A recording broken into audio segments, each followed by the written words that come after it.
Yo, what is going on, Senpai Squad? Welcome back to a brand new video, and today we've got the review for episode 4 of the Promised Neverland. Now, straight away, I can say that this episode was miles better than the previous two. You guys will know that I've had my slight problems with episodes 2 and 3, especially episode 2. That has been by far my least favourite episode of the series so far. Episode 3, I admitted it did go in the right direction. It was a bit of a step up from episode 2, but episode 4 was more similar to episode 1 in terms of just how it nailed what the Promised Neverland truly is.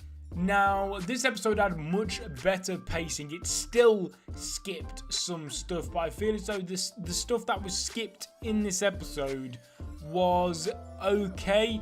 The episode still worked as the Promised Neverland. They still skipped over inner monologues and self-thoughts and all of that, which is kind of hurting the series a bit. It's not the end of the world. It just gives the anime a slightly different feeling to the manga, which is a shame because it's one of the feelings that made the manga so incredible. But yes, the studio, the directors behind the scenes, they just seem to think that any form of inner monologue is the reincarnation of Satan of some sorts and is the absolute devil and cannot be anywhere near their series.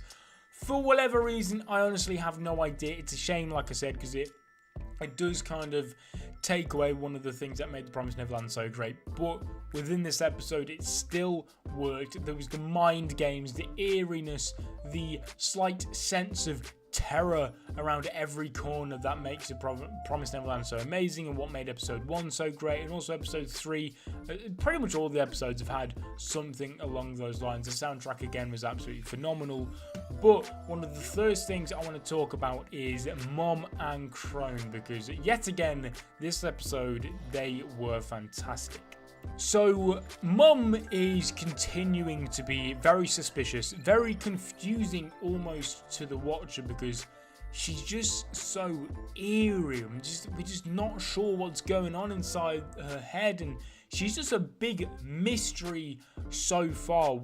There's still something about her, I feel, which is still to be explored within this anime, and I can't quite put my finger on what it is. There's bits that they have skipped that started at the beginning of the series in the manga, which I'm sure they're going to touch upon and show later on in the anime. But other than that, there's just something about Mum's character which just always makes you think that you're just missing a little bit of information on her that would make so much sense, but because you don't have it, she's just so mysterious, and that is what makes her scary. You can try your very hardest, but you just can't get inside her head. Not even Crone managed it. The kids are trying, they can't do it. Mom is such an amazing character and a great villain as well. It's quite difficult to view her in the light of a villain because she's not necessarily your stereotypical villain, but my god, is she a good one.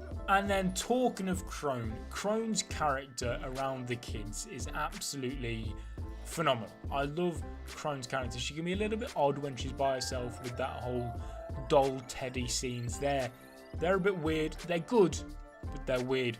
But it's the scenes around, for example, around Gilda in this episode, around Emma in the game of tag last episode, where she's trying to bait out the kids to A, know who's involved, but B, to actually try and be on their side some way, shape or form, however it is. You know, we had in the game of tag, she was saying, Emma, if you saw the harvest that day, know I'm on your side. And then we've had Gilda saying, if you think Emma is lying to you, then come and see me. So there's something about Crone, similar to Mum, but slightly different, how you don't quite know what's going to be going on with her. It's very mysterious. It makes her scary, but it's a completely different type of scary and mysterious, in my opinion, to the way Mom acts. Now then, I touched on this earlier, and I thought the episode absolutely just nailed on the eeriness of everything. That scene, the first person scene of walking throughout Gracefield at night, was absolutely terrifying. I knew what was coming as a manga reader, yet there was something about it. It had a horror game type of feel, which I know would throw a lot of people off with the CGI and the first person walking and all of that. But I thought it was really, really good. Like I said, I knew what was coming, but part of me was kind of, you know, when you think there's a jump scare coming and you kind of be like, oh, I don't want to look away, but at the same time, it's like, oh, what's that over there? Oh, I missed a jump scare. Whoops, my bad. I had that type of feeling going on where I thought something, I just expected Mum to jump around the corner. And like I said, I knew she didn't, but it was fantastic. Like I said, the dark atmosphere within the anime is absolutely brilliant, and when matched with the incredible soundtrack that they have at hand, it's literally a perfect blend and perfect combination.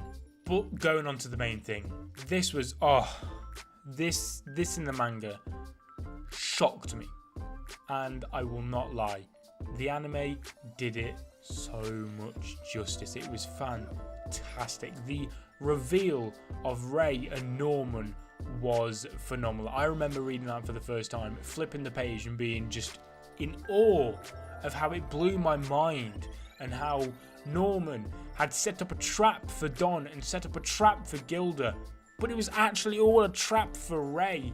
It was fantastic. Now I can't wait to see what happens next episode, how Ray's going to react, what Norman's response to it's going to be, and how it all goes down, and how Ray will join them if he's still the traitor, or is it a bluff? Like, there's so many possibilities that they can take this next episode, and it was an absolutely perfect cliffhanger, and it was done fantastic. Norman's character, I feel as though that scene out of any so far has just kind of displayed the sheer intellect and just the smarts about Norman. I thought it was done fantastically. Now, like I said, they may not have the inner monologues in The Promised Neverland that kind of give it that oomph, that mind game type feel that something like Death Note, which is a series it's been likened to a gajillion and other times, maybe it does not quite capture that same thing.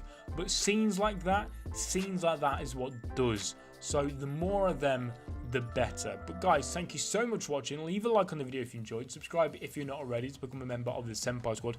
Leave all your thoughts and opinions in the comment section down below, and I will see you guys in another video. But until then, peace.